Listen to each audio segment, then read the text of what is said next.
From America to Australia and everywhere in between, we bring you inspiring, informative interviews with accomplished South Asian diaspora spanning every field and walk of life. Welcome to the Desi Buzz Talk Show with your host, Dr. Shabana Parvez. Welcome to the Desi Buzz Show. Today, we are honored to host Mary Jobaida. She's an educator, community advocate, immigrant leader, and candidate for the New York State Assembly. Mary's journey from a rural village in Bangladesh to becoming a voice for working families and immigrant communities in New York is both inspiring and empowering. We're looking forward to hearing more about her story, her vision, and the lessons she's learned along the way. Welcome, Mary. Thank you. Thank you for having me. Sure. Uh, It's an honor. Mary, let's talk about the beginning. Start about telling us about your childhood in rural Bangladesh and some of the values that shaped who you are today. I grew up in completely rural village in Bangladesh and without shoes, without electricity, um, almost like wet by the rain and dried by the sun, that kind Mm-hmm. of rural environment. And Mm-hmm. but the community where I grew up was very inclusive, non-biased, non-judgmental, Mm-hmm. and pretty much multi-religious because we had Muslim, Hindu, Buddhist, Rakhine, Mm-hmm. Christians. So interacting with all in an inclusive environment. So you So had yeah. already an early exposure to a very cosmopolitan environment before you even moved to New York City area, essentially. Yeah, Yes. and I, I'm sure that that like period without shoes and just being in nature and at the whim of the weather also gives you absolutely. resilience, I isn't it? I was actually I'm actually the ninth born of my Wow. parents' 11 children, so grew up with the entire football team, Right, and it was fun growing up in a community. So right. and a neighborhood full of children and the older people to look up to. Mm-hmm. It was great childhood. Yeah. Yeah, wonderful. So you moved from Bangladesh to New York in 2001. That must have been a life-changing experience. What are some of the biggest challenges you would say you faced in those early years? I would say that I'm probably one of those very fortunate, even though I came from Bangladesh in black burqa and in a completely different culture. Mm-hmm. And right after 9/11, it happened on 9/11, and I came here on November 16th. It was a Friday, That was, and I was embraced by a community, very inclusive and very lovely community who always protected me, kept me shielded. So I don't think that I can pinpoint any direct that's challenge great. as a new immigrant that I faced. Mm-hmm. Rather, I remember more beautiful memories, like Mm-hmm. whenever I would go somewhere, the community, somebody would understand. In those days, we didn't have any Google Maps. We had a gigantic subway maps, huge. Mm-hmm. We would take it, but I still would get lost in different boroughs when I would visit there. And Mm-hmm. somebody would take me to tennis stations, buy coins, not today's MetroCard or OmniCard, Mm-hmm. then put me on the right train to make sure that I was home safe. That's great. A lot. That's very welcoming. Many immigrants do arrive when they come with a lot of dreams, but also a lot of uncertainties or fears. So, what motivated you to keep moving forward during any difficult times, if you may have had any? I have been always almost like living by moments. So whatever is in front of me, I am present in that moment, and Mm-hmm. whatever is doable, I continue to do.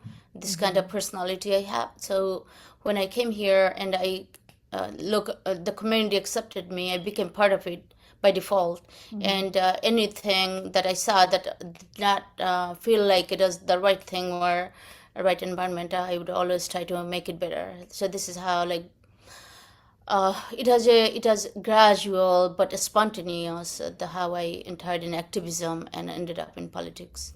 That's great. So it's really about just trying to, as opposed to running away from a situation that didn't feel right or didn't seem right, you're actually trying to make it better. That's amazing. Yes, That's a because I'm part of this community, because it's so part, wherever yeah. I am, I'm part of it. Yeah. And so you were a mom raising three children and pursuing higher education. How at that time were you balancing your family responsibilities and your academic and professional ambitions? I have to acknowledge that I'm not a superman or a superhuman. There are moments definitely like compromise needed and sacrifice needed.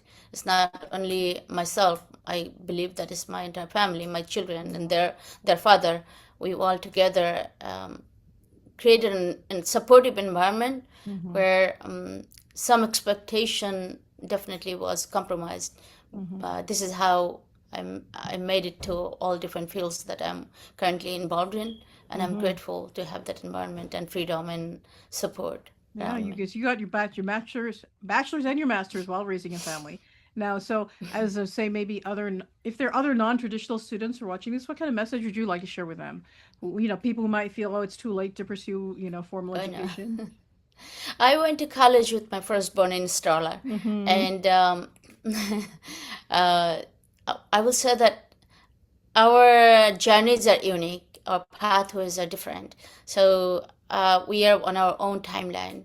Some people graduate from college, have jobs, and then they marry, they have children. And someone like myself who married first and then went to college as a non-traditional student with children. So our pathways are different, uh, and we are all right. Mm-hmm. And there's no certain time that when we have to do certain things, and as long as we are acknowledging that we are unique and we are on our own timeline, we do not compare with somebody else because somebody else is on somebody else's timeline. Right. Everybody So has their yeah, own unique path, yes. So and as long as we recognize where we are present, we are doing what we are supposed to do. I'm also a believer in fate. So I believe that end of the day, I'm only doing things that I'm fated to do. I'm very that's destined grateful for you. about it. That's great. So, in let's talk. We'll go now into a little bit of your community leadership. You became the founding program manager of Time Television, and that was like the first Bangladeshi HDTV channel in New York. What about that experience? What did you learn from that experience that would talk to you about the power of media in the immigrant communities? I always deeply thought about the power of media. In fact, media controls the entire world, communication systems. Mm-hmm. Whoever controls communication, whoever controls media, end of the day, they control the old politics or business, and even currently the way we see that probably individual lives even. So opening the television station was not necessarily my personal idea. It was Abu, my children's father, my husband. And then when he started, we supported, sort of like he wanted to create this station because the new generations of Bengali community, Bengali children, they understand the language when they hear it, but they Mm-hmm. cannot read it. He was a publisher of newspaper, and that was written in Bangla, but the new generation do not read Bangla, but they Mm-hmm. understand the language. So he wanted to create a bridge where the new generation and older generation will be connected, have a platform to immerse That's great. together, and the culture and then news, they will be able to understand and stay informed. So from that feeling, he initiated this channel, and I supported as a program manager. I was one of the Mm-hmm. founding members of this station. That's great. So, how important do you think it is then the representation in media for the immigrant communities, South Asian communities living in the United States?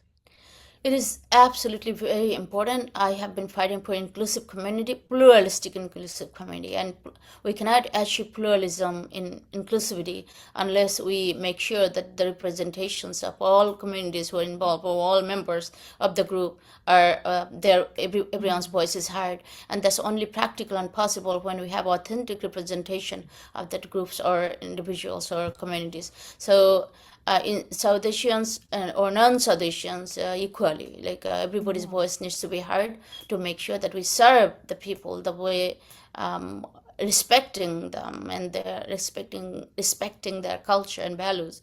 So for that, South Asian community in New York, and definitely like a margin community, and uh, to to have them included, we need more representation from the Absolutely. community. Yeah.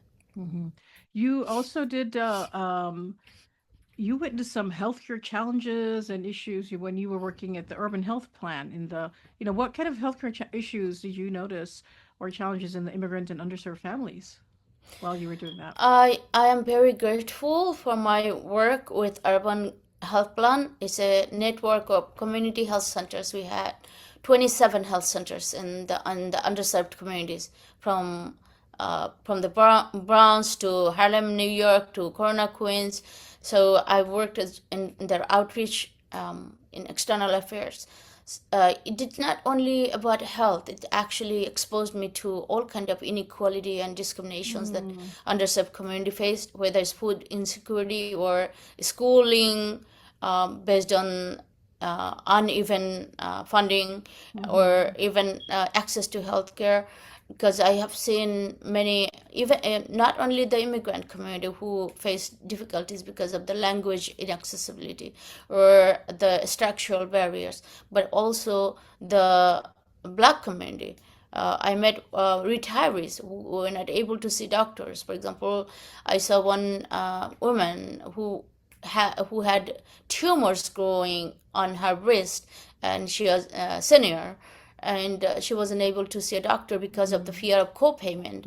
And yeah. imagine someone for the whole life of work, when they deserve a better life, cannot even see a doctor because of Mm-hmm. co-payment is so high. So now urban health plan definitely helped me understand the community more Mm-hmm. closely, and I mean stay on my feeling that I have a role in it to Mm-hmm. eliminate the difficulties that my communities are facing in New York. Mm-hmm. So you talked a little bit about the healthcare issues. You since you've worked in the outreach there, you've worked in education and in government. So where are the greatest gaps that policymakers need to address today? The greatest gap as a community member and activist who work very closely and has been present in the community is the gap that the electeds are not from they talk about issues that did not have lived experience or at least close ideas or experiences. Mm-hmm. So they see our community through their own eyes, own perspectives, and that's far different than the community's own experience. Mm-hmm. So they bring ideas that's not necessarily treating any root causes of the hardships that community is facing. Probably it tries to plaster or put patches on the issues, but and oftentimes they gentrify the key struggles but not solving it for us. So the Mm-hmm. gap is here more community communication and not consulting the communities they are serving. And it is happening because the electeds, the most recent electors, they were not from the community, they did not live here enough, or they do not have enough experience or even a willingness to Mm-hmm. stay connected with these communities. Mm-hmm. Wow, that's a really good point. Now you said that you're not really a career politician. So what actually made you, inspired you to take this leap and to run for public office? The way I said, like I have been a community activist. We have waited for a long time. A while ago, I said like how the electors are not connected. They Mm-hmm. come here, they package our struggle just for their benefit to win the office, and once they win, they are completely detached from the communities. So we have been waiting for far too long to see that someone will solve our issues. Unelected will turn out to be a true advocate, true champion to help our communities, the struggling, underserved people. But Mm-hmm. we have been always disappointed by anyone and everyone that we continue to trust on. So at some point, I felt like, why not us? Instead of waiting for a miraculous solution or Mm-hmm. somebody to emerge um, that Mm-hmm. can help, why not? We don't solve our own issues. Right. We don't help ourselves. Mm-hmm. From that spirit, I decided to run for office. Mm. So you mentioned already some issues such as, the lack of access to healthcare because of copays, etc. Food, food insecurity, essentially, or lack of access to healthy food. Perhaps education, and maybe uh, not. Definitely, what seems like one of the messages you're echoing is just there is not Yeah. proper representation by those in Hmm. public office who are tasked with helping solve the issues there. out of touch because they haven't lived those issues. They're not really from Yes. the community. So, are there any other, would you say beyond those, what are the other top three issues do you think that, say, working families today in Queens and New York, what are the issues, other issues that they're facing, the top issues? The top three issues, not only in my district but also in entire New York from east to the west, has been housing, Mm-hmm.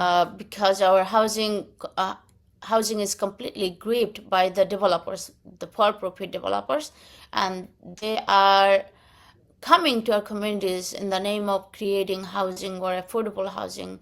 And once they make the luxury buildings, they keep a tiny portion of that luxury building, like 5% to 15%, for affordable housing. And once they create those units, they put income floor bar, who can apply and who cannot. That's what they do not say it before coming here. So, for example, the most current one in my district is asking for 122K plus for a single person household to qualify for lottery for affordable housing. Remember, lottery, Wow. not actually housing. So Mm.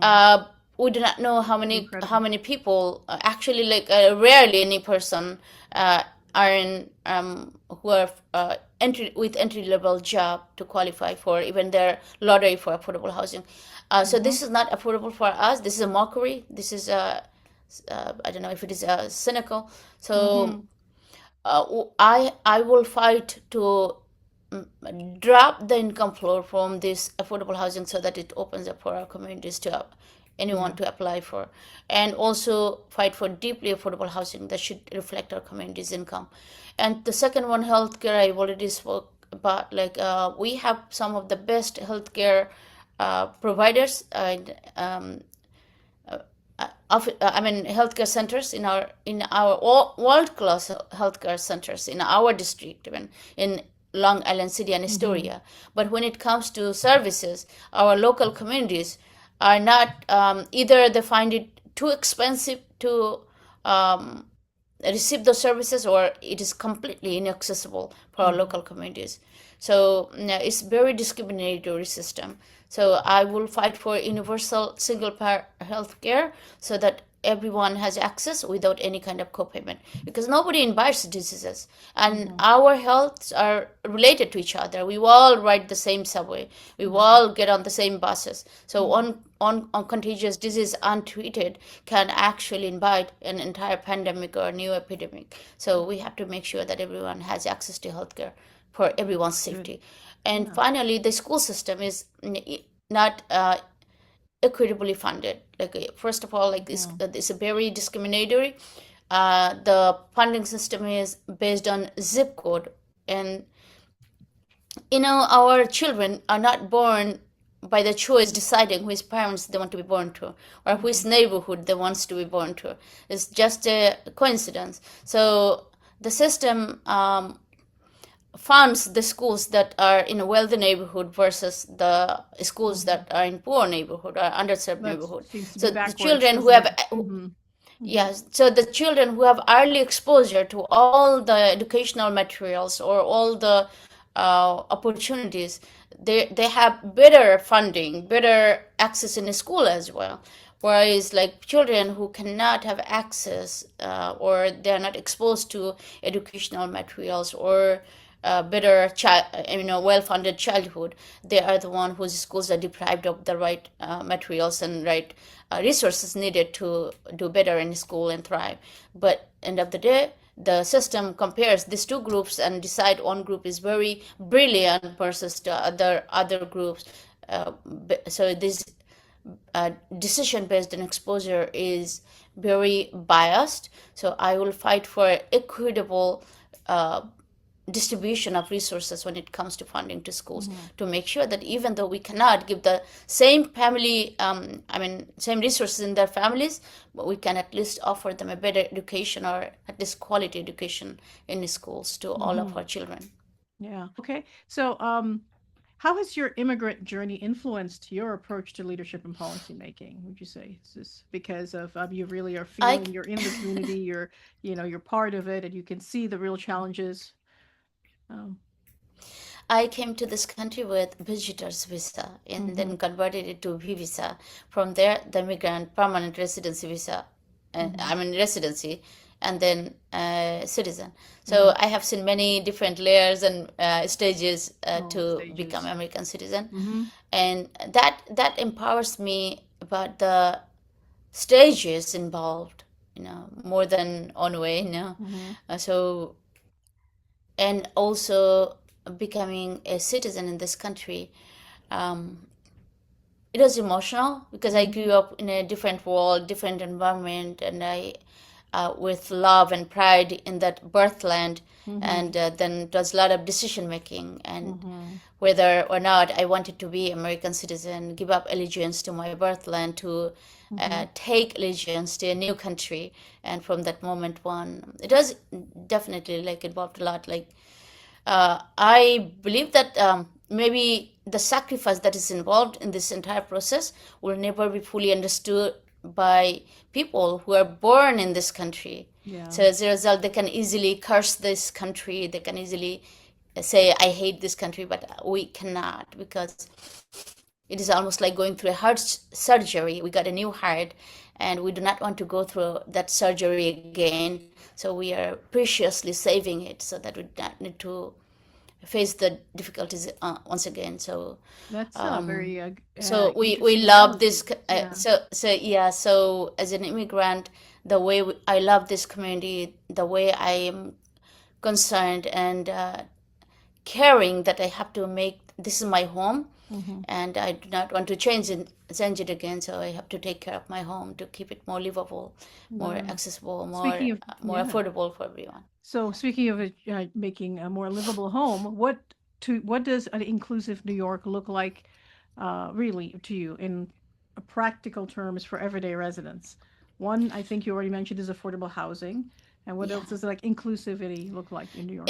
Inclusivity for me is also pluralistic. By the pluralistic Mm-hmm. inclusivity, Mm-hmm. I do not only fight for inclusivity, because inclusive community can actually, unless it is pluralistic, it can invite people to suffer within. Mm-hmm. So I fight for pluralistic inclusivity, like a salad bowl community, Mm-hmm. where everyone will exist without being imposed any Mm-hmm. other ideologies or lifestyle or anything. Mm-hmm. So my inclusive community is like everyone will have access to at least the all fundamental or universal needs, human needs, like access to food, housing, healthcare, education, and uh, good environment, Mm-hmm. and Okay. and happiness that they can pursue, or they Mm-hmm. can Pursuit of opportunities to happiness. Yes. thrive. Yeah. Yeah. So that is my kind of inclusivity, where everyone will belong by default. They Mm-hmm. don't need to announce it loudly, or they do not want to be over appreciated for who they Mm-hmm. are. Mm-hmm. They just will feel they belong, and they can Mm-hmm. call New York their home with happiness in mind and With pride. contentment. Yeah. Now, I've on this show, I've interviewed quite a few South Asians in different political spheres all over the country and the world. So now, here in American politics, a lot more South Asians are becoming more active. So, what advice would you give to them if they want to serve their communities through public service? Any particular words of advice from you? South Asian becoming part of politics is spontaneous. It's not. I don't think that's decided, like a Right. coincidental um, demand of the time, moment.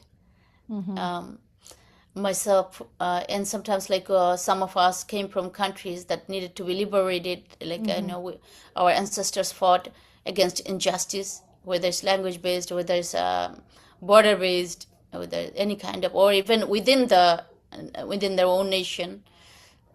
So that a little bit I mean, passed down to the generations, that when Mm-hmm. we see any kind of injustice going on, whether there's Black Lives Matters thing, or any racial biasness, or any faith-based hatred, uh, we feel inspired to speak about it, and to make sure that uh, our communities, whether no matter what language they speak, or how they look, or which direction they pray, or even what lifestyle, who they love, or what is their lifestyle they follow, Nobody is discriminated, and everybody feels that they belong. So let's talk a little bit about family and support system, because obviously, most people who are successful have some sort of behind the scenes support. So how important has family or friends been to you in terms of navigating these challenges, immigration, education, Okay. motherhood, public service, all of that you are doing? How, tell us a Family, little bit about that. family probably is number one barriers, or number one catalyst that Mm-hmm. they can help, or they can create barriers. Mm-hmm. In my case, I was very fortunate. I have been actually living with disability. I'm partially deaf. I have Mm-hmm. machines in my ears, and I do lip reading. So um, I was fortunate to have always support system around me who overlooked my weaknesses, who always made me feel included, um, Mm-hmm. and inspired me to do something better. Even didn't and never even made me feel like I was growing up with disability at all, because I only got to know that I was having hearing disability only in 2021. You can Mm-hmm. imagine, I went to school with that, I went to college with that, Mm-hmm. and by nature taught me how to lip read, and Mm-hmm. I was dependent on books and audiovisual mediums, like more Mm-hmm. visual Right. uh, way to learn things. So the family, like when you talk about like in American journey, it has Abu, mm, my children's father. Like he always supported me. He was the one who sent me to college and inspired me to continue this work. Like Mm-hmm. always would tell me like, Mary, you are so loved in the community, and Mm-hmm. for him it's like not everyone God gives certain quality that Mm-hmm. you have it. So I think it's your responsibility to make sure that you use your skills and uh, the quality that God given, Mm-hmm. I mean, characteristic and everything, Right. opportunities to help people around you. So So, this is are there how. any particular specific examples when your And family my in-laws demonstrated too. sort of strength? My Oh, my yeah, in-laws, and very even we supportive. belong to South Asian communities, and we Yeah, know that so the yeah, first barrier could have come from the families, and right. especially when I How was does your family feel about your decision to run for public office? I'm I assuming they're I am actually supportive. one out of when it's a family, like I was Abu's family. Like my family lives halfway world Mm-hmm. away. I'm the only one in this country. No Mm-hmm. brother, no sister, no Oh. parent. So everyone lives in Bangladesh and all over the world, but nobody is here. It's Abu's family. Mm-hmm. Abu's sister, Abu's mom. So when for the first time, for example, I wanted to run for office, Abu was not. Abu was hesitant because we had little children and how the life is going to be from Albany to New York Mm-hmm. City, NYC to Albany, back and forth for as a assembly member. So Abu spoke with his mom with the hope that the mom will say like, okay, you don't need to run for office. So when Abu said, like, Mom, people are asking Mary to run for office. What do you think? And my mother-in-law, who was not educated formally, who didn't have an institutional education, who was a village woman, and directly told Abu that if God wants to honor my daughter, then why you are stopping it? Let her do what she wants to do, That's and what the great. committee wants. Yes, That's really really and good. I'm very grateful to the entire family. And this time when I am outside, I said earlier, like it's a lot of compromise from, like, I miss my breakfast with my children because I leave early in the morning. I Mm-hmm. miss my lunch. I cannot catch up with dinners often. But the Mm-hmm. family, the children, they're very kind. They're very supportive. They always say like, we are very proud of what you are doing, and we are more happy to see what you are doing. And my sister-in-law, who lives not far from my house, in good time bad time, at least she keeps at least she's the guiding presence there, if not directly Mm-hmm. in person in my home seeing the children. At least I know that there's someone next door or somewhere here who the children can run to in time of need. That's great. And That's great support. Yeah. she Mm-hmm. often calls me and tells me like how I can help, and feels sorry that she cannot help now, but Mm-hmm. her guiding presence herself is a biggest help. That's great. Very good. So, what other any other friends, neighbors, community members, have they helped to shape your path and encourage you in this leadership role to pursue? Of course, without always politics or anything begins from the closest community. The neighbors were the Closer reason to that I you. was able to adapt. Yeah, adapt in this country. And neighbors are the reason why I'm fighting for politics, because these are the people who accepted me, embraced me as their sister or their own. And I grew up in rural Bangladesh. Forget about speaking good English. And my communications and I came here with zero exposure to American culture. So neighbors were the one who are very compassionate, and they helped me uh, develop English from their conversational English. They would fix my grammar, the uh, pronunciation, and made me feel confident and trusted me with advocacy. And That's great. you see the person Mary Jobaida in front of your camera now. Very nice. Who has been the most influential person in your life, and what lessons from them continue to inspire you today? Now, if you say the most influential person in life, that was probably my father. Gave me the Mm-hmm. first freedom I needed Mm-hmm. to enjoy as a human, like in my village, Mm-hmm. who even though I grew up in a rural village even without a paved road, he inspired me to pursue education and then ride bikes. I'm actually a biker, Mm-hmm. and learn how to ride motorcycle and shoot from gun at the age of 10. Wow, So that's and then probably preparing me to face the real world. And mm-hmm. anytime there would be any women related issues, he would always take me there to see how the lives of women firsthand, sitting there, like what the many levels of barriers and hardships women can face in real life. So a Mm-hmm. lot of guidance and a lot of things, a lot of um, he raised me as a very free person. Uh, we can talk about confidence, but I don't think that it needed to be talked about. This Mm-hmm. is how he raised me. So, are there any other lessons from parents or elders that continue to guide your decisions or your leadership style today? I think we need to be exposed. It's all about exposure. There's Mm-hmm. nothing and anything seriously needs to be taught, learned, or modeled from someone else. It's probably the exposure and the Mm-hmm. freedom that somebody can have from very early age. In our village, there would be a lot of charity events. People from Germany would come with Caritas, for example, like one of the Mm-hmm. charity organization, with all the white people, English speakers would come to our village. And Mm-hmm. then Rabita Al-Alam Islami would come from Sudan with very tall black people coming to the village. And the Christian people would come with a lot of missionary ideas. So Mm-hmm. we were exposed. I was personally exposed to all different people and groups of people from very early age. My dad would always put me on the same table where they would be sitting, instead of like discriminating me or not letting the children sit with them. He Mm-hmm. would be like eat from the same dining table with them, I love that. That's really great. carrying the English Bengali conversation in our own way.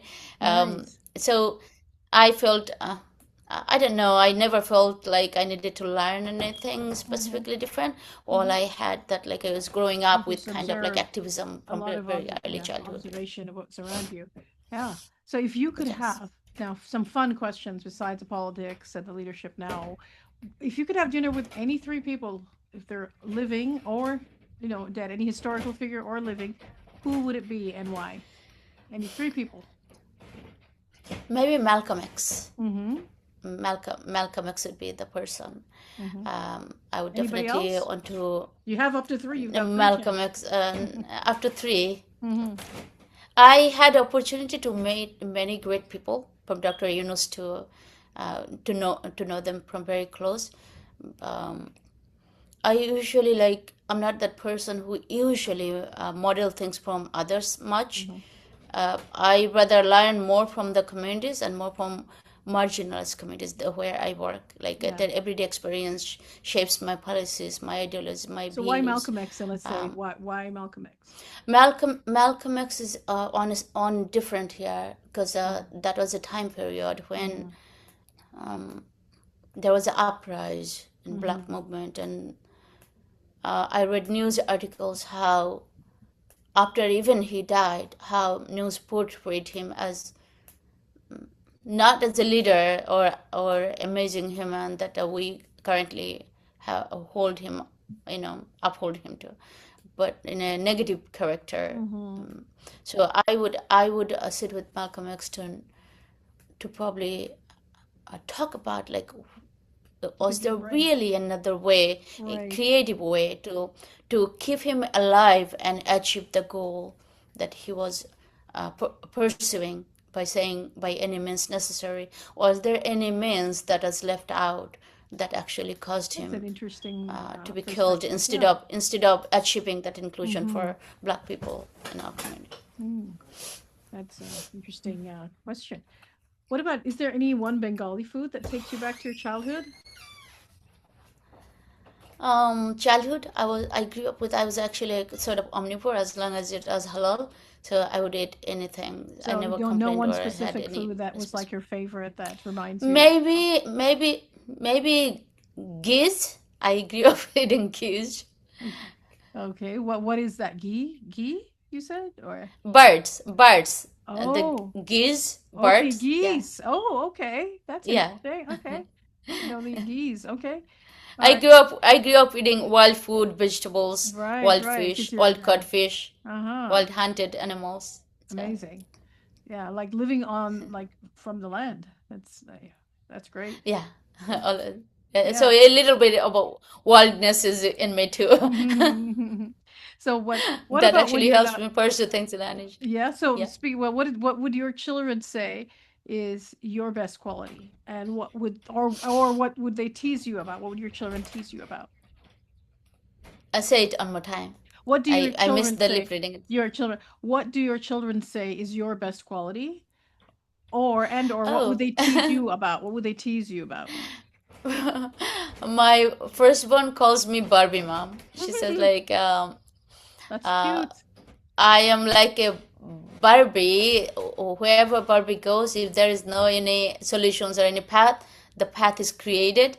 So wherever I go, I create community. I find somehow I find I belong, and community accepts me, ideas and everything. And my little two tease me, like, Barbie has. I think they say, like, Barbie has Barbie's pilot or something like that, Mm-hmm. like, and then the older one always say, like, mom doesn't need to have a license to fly plane. Mm-hmm. Mom has her driver's license. That's her Mm-hmm. good enough, Mm-hmm. That's cute. How traveling else do you vehicle. Yeah. relax? How do you relax or spend time with your family? How do you take care of your, wellness when you're not working, organizing, campaigning, doing all of this? What is your downtime like? What do you do for fun? I will say, like, I'm actually one. I'm not gonna say that. I'm I'm created with some blessings, like God-given blessings. One Mm-hmm. of them is I do not take one experience to another experience. Like, when I go home, I'm fully mom. I like, I don't know how can I say that. I'm like, always the children, even the older one who is a 21-year-old jumps on me, and then Mm-hmm. the other two, we are sitting, we are cozying, we are hugging each other, we're giggling a lot. Like, we are very funny, extremely funny. Sometimes, like, I am a funny person. I'm more like Mm-hmm. a sort of like a stand-up comedian type person in Mm-hmm. real life. So the children laughs a lot when they're with Yes. me, and when I'm in the field, I'm only politics. I do not bring home to my political So field. you So actually are I'm able to able, yeah. successfully Every, separate, which is really good because that is something every required hat for a lot is of people. different. Every hat that I'm wearing is Mm-hmm. different, and I do not mix one hat with another one. And it's not that I do not want to, or I intentionally do it. I think I'm very blessed to have this quality, like innate quality. Mm-hmm. God, That I'm is grateful to God awesome, for that. and I'm sure your children and family are grateful for that too, um, and probably thriving because of it. So let's see. Quick questions, rapid fire. Tea or coffee? Say it again. Tea or coffee? Which one? None. Me Order. neither. No caffeine. Okay. No caffeine. Okay. Bangladeshi street food or New York street food? Street food or sweet food? Street food from Bangladesh or New York street food. I would go for fuska. Yep. Okay. Cool. And one word that you would say best describes Queens. Diverse. Sure. What about one word that best describes your leadership style? Inclusive. One Bengali word that perfectly describes you. I don't speak Bengali, but I'm going to throw it out there for those people watching. They know what one Bengali word would describe you. Bhalo. Bhalu. And what does that mean? For those of us who do. Good. Just a good person. Great. Just simple good. Yeah. So what do you hope in the future, if your children looking back on your journey years from now, they're looking back, what do you hope they will remember most about you, their mother, and the values that you stood for? I try to create a very inclusive community where everybody belonged. And everybody in a district I want to live that everybody can call home with love. Yeah. I guess that's probably the answer to one of my follow-up questions going to be, what kind of New York do you hope future generations will inherit? That's the New York. Inclusive. Very inclusive, very pluralistic, a salad bowl New York. Salad bowl where everyone has education, healthcare, and housing. Yep, a salad bowl New York where everyone belongs and everyone has the access to education. I mean, the housing, food, healthcare, and childcare, and especially like clean air and environment, and where they feel where they can actually raise their children without much concern, where one income per one family member will be good enough to bring home rent and still have enough time to spend with their families instead of going to 3 different jobs, working extra all 7 days and still not being able to bring home enough rent amount of money or bread, and still everybody suffers in the family. So I want to end that very unsettled moment, and I want to make sure that our communities are affordable. Entire New York State is affordable, and no one needs to go through this difficult hardships to exist here. If you did get elected, say after your first term in office, what would success look like for you? Would you hope to one more time, all of these things? I missed it. Well, if you did get elected to office, what would a successful first term look like for you? So at the end of your first term, what would it look like? What would make you say, I've had a successful first term? I will say that I have dreamed to solve a lot of issues, but I may not be able to solve 100% of everything. But I will feel successful if I can stay connected with my community, provide the best constituent services where people will not cry alone or suffer alone navigating the complex system. We have the governmental system where there are access to resources, so that they have honest talk where they can go and speak with real people instead of waiting for weeks or months to be answered on phone or get a reply from email they send. So have real people talk to, and real people answering any why they have. Like now people are searching for a lot of whys that anytime they cannot have those things. So I'll bring, if not I'm able to solve the problems, I'll bring that explanation to them, and that's how I'll feel like my first year will be. That's good. That's at least a good starting point, for sure. So, in closing, then, for viewers that might be watching you from the U.S., Bangladesh, India, Pakistan, Sri Lanka, Middle East, anywhere in the global South Asian diaspora, what message would you like to leave for them about hope, opportunity, or civic engagement? Based on my life experience, also that wherever we are, we should belong there. We should embrace our communities, not only based on how we look or what language we speak. We should also learn from each other, like from next door neighbors, from the school, from communities that we take, and also acknowledge all the opportunities that we have in this country or wherever we live in, like the air we breathe in, the food access from the grocery stores, as simple as little thing like that, where we receive the needs that that keeps us alive.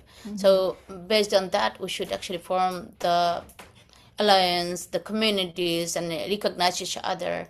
And we should feel belong, and we should make sure that everyone feels belong. That's really good. And then necessity and the moment will definitely lead them somewhere. Yeah, thank you so much, Mary. You have like your journey is remarkable. Thank you for sharing your beautiful vision. Your story really does reflect, resilience, determination, and community spirit, and which is actually part of so many immigrant success stories. And I mean, I really appreciate uh, your commitment to really, really inclusivity, public service, and we wish you So here I, from I want Desi to Buzz I want to continued success. Yeah. I have I, a I want to question. say actually, like when you talk about like belonging should not be begged, you know. Right, right. It should Belonging not. It should should not be be. asked for. It It should should be be natural. natural It should because be we are natural. born. The moment we are born on this earth, We naturally belong. we are thrown to a world to belong. Right. So once we own it, like the ownership of belonging, that will probably uh, create that environment for each of us. Like Yeah. instead of like creating the discrimination That's or a begging or universal type asking of for it. message. Yeah, Yeah. it's an once we get it this accept it as a universality. Okay, I am here. I belong, Yeah. and that will probably create that belonging for everyone and inclusivity by default. But once you continue to whine or ask from someone, then we are just empowering a system that was not built to have inclusivity in mind or have everyone in mind. Hmm. That's true. Very good. Very, very good thought. Thank you so much. I wish you continued success and thank you for joining us on the Desi Buzz Show. Wish you good luck in all your endeavors and your upcoming elections. Thank you so much. I truly appreciate that Yeah. you're giving me exposure to wider Yes. audiences, and Yes. Yes. love and respect to you and all our communities and your audiences, South Hmm. Asians. So Hmm. here we go. Yeah. Take care. Okay. Bye bye. Thank you. Thank you. Thanks Hmm. so much. Good Hmm. night. Good night.